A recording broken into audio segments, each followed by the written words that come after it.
Former FBI Director James Comey has been indicted on 2 felony counts, lying to Congress and obstructing a congressional proceeding. Did he break the law? Is this a vindictive prosecution? Could both be true?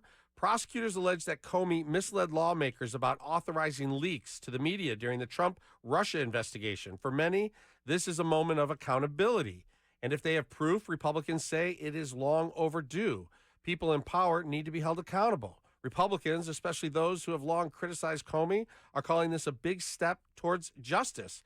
They argue that no one is above the law, not even the former head of the FBI, and that Comey's actions during the 2016 election probe damaged public trust in the Justice Department and the FBI itself.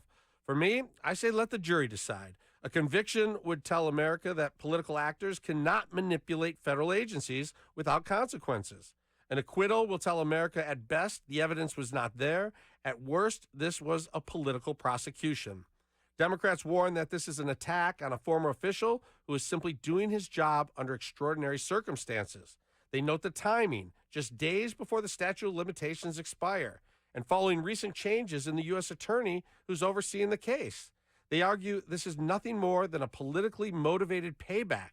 It's ironic to me that after years of the Biden administration going after Donald Trump for anything and everything, that now Democrats are complaining that Donald Trump is using the justice system to go after them. Of course he is, in my opinion anyway. That's how the game is played today. They went after Trump to stop him from becoming president. He's going after them.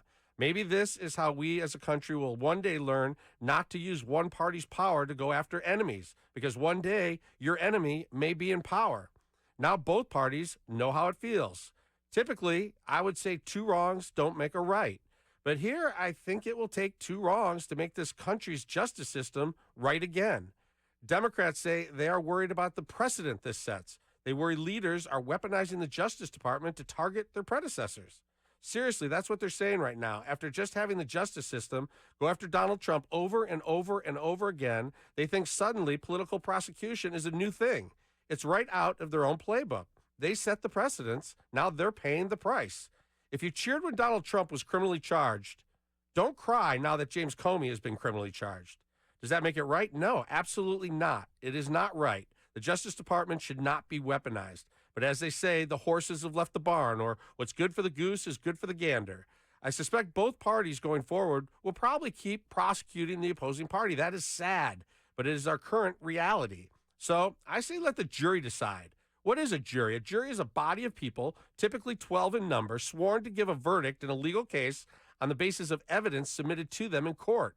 A jury is us, the people, your peers, not the politicians. Get this away from politics and get this to the people. I think it's our only chance. Let the jury decide who is guilty and who is innocent. The people, via juries, can determine who is abusing their power, and then they can vote accordingly. Charge Comey. Charge Trump, charge Biden, charge them all, and let the people in the form of juries decide. If both parties know they are getting charged as soon as the other party gets in power, maybe one day we will get an honest administration, a fair and just Justice Department. For now, the jury is still out.